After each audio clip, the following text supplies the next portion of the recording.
July. A month filled with sunny days, warm nights, and... well... but it wasn't all bad. Come on, cheer up a little bit, guys. It was also this guy's birthday. I am losing hope for humanity. Ladies and gentlemen? Just gentlemen? Welcome to PixelPunch.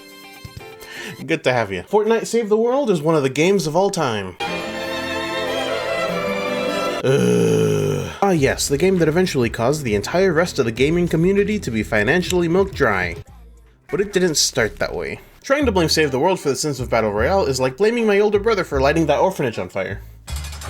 The cops didn't like that one. Save the World is basically an entirely different game. Different story, different weapons, different music, different seasonal cycle, even different graphics, especially if you're playing on newer consoles or a beefy PC. But you'd think that a game so closely associated with the most viral and unkillable game of all time would be doing great. After all, it's right there in the main menu with all the other game modes. If you spend the 20 bucks on it, you get some V-Bucks, but you basically get the skin included and the game itself for free. However, no. Save the World is nowhere near as popular as the rest of Fortnite as a brand.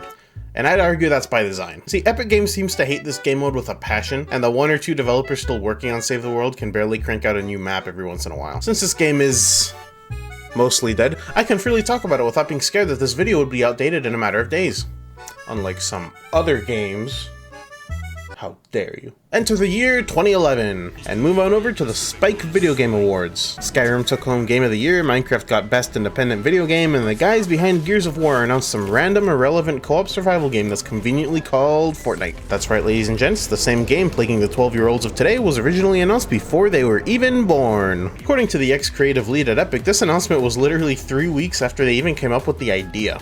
There wasn't actually a playable game at this point, which just goes to show that on the totem pole of irresponsible talking, it goes comedians, politicians, and at the top, business executives. The idea behind Fortnite at this point was to make something new and novel, so imagine if Minecraft and Call of Duty did horrible things to each other. The game had originally started in Unreal Engine 3, but as they made progress developing the game, they decided to move over to Unreal Engine 4 to take advantage of its shiny new features. There was no console version of the game announced though, since it would have been impossible to monitor and constantly update and tweak the game with the Xbox 360 and PS3's limitations. But even this early on, there were signs that this game was doomed to be below even the bargain bin at Walmart. Fortnite started being a testing guinea pig for Unreal Engine 4 at some point, which slowed down development a bit, and Tencent decided to spread their disease of a design philosophy to Epic Games, slowing down Fortnite's development even further. Games as a service.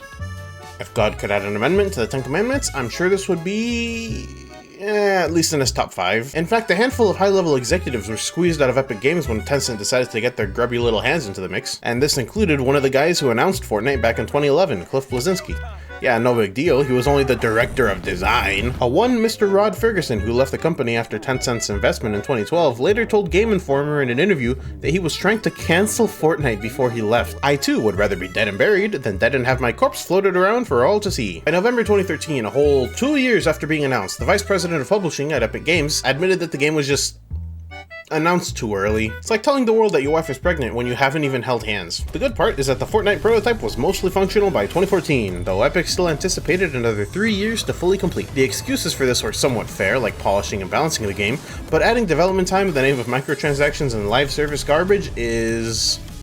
certainly a choice. A couple of closed alpha tests and one closed beta test later, we finally arrive at the year 2017, where it was announced that Fortnite would be free to play and officially released in 2018. Yeah, and the moon is made out of cheese and Epstein hung himself. This is just the first in a chain of broken promises and lies from Epic Games. During the paid early access in 2017, we got it. The first nail in the coffin for Fortnite Save the World was released in September of 2017, and because of all the attention it was getting, it caused another game that Epic was working on to be shut down and abandoned in 2018, Paragon. But hey, at least the players got refunds for it.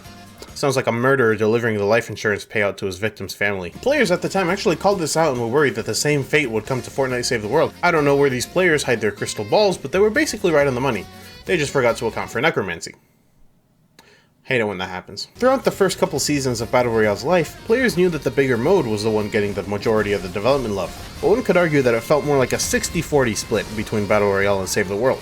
We were still getting development updates, meaningful patch notes, content updates, everything you'd expect from an active live service game. The free-to-play release of Fortnite Save the World, though, kept getting pushed back again and again until finally in 2020, the early access period ended, and Fortnite, the game that was promised 9 years ago, was finally free for the world to play, and everybody loved it. While we're talking about things that never happened, why don't we talk about Hillary Clinton's presidency? Yep, you guessed it right, there is no such thing as a free-to-play release of Fortnite Save the World. Fuck you, fuck you, fuck you! This official announcement is just a bunch of corporate jargon about putting the game on permanent life support and not just straight up killing it, which is definitely one of the choices of all time. The game wasn't even finished at this point. The main campaign still has missions laid out for the 4th act of the game, so it's obvious that the story was supposed to continue past the 3rd act and into a 4th act, but past the end of Canny Valley's story arc, there's just nothing.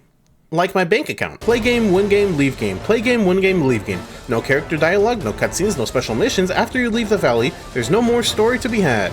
That is, if you don't count the seasonal cyclical content, of course. I don't. In order to add the illusion of new content year-round, Epic Games decided to just recycle old seasonal events over and over again, while adding a slightly different mode, the Venture Zone, where it's literally the same gameplay on slightly different maps, but your inventory resets every season.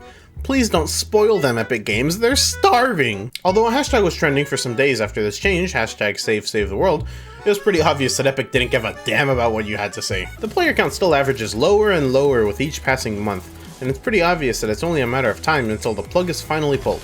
Hopefully those of us who own the game get refunds like Epic did with Fergusson, but realistically, since some versions of the game cost upwards of $80, it seems unlikely. But that's where this story ends. Fortnite, the game first conceived in a random game jam after the completion of Gears of War 3, the game that's development spanned across multiple studios, the game that tried to be something new and unique, ultimately ends by surrendering its name and dignity to a glorified Minecraft survival game's ripoff. Since the Founders Packs are no longer able to be purchased, buying Save the World nowadays won't get you the 2 special cosmetic Founders sets and V-Bucks as daily rewards, but at least you still get a fairly deep game that can take you months to complete, even if you grind away at it every single day. However, I still hold out hope that one day, after Battle Royale gets its last season and Fortnite as a platform doesn't need to focus on expansion so much, that Epic Games will focus a bit more of their attention on the original Fortnite. I wanted to end this episode off with a comedy bit, but I couldn't think of one that fit, so goodbye, bye bye, you can leave now.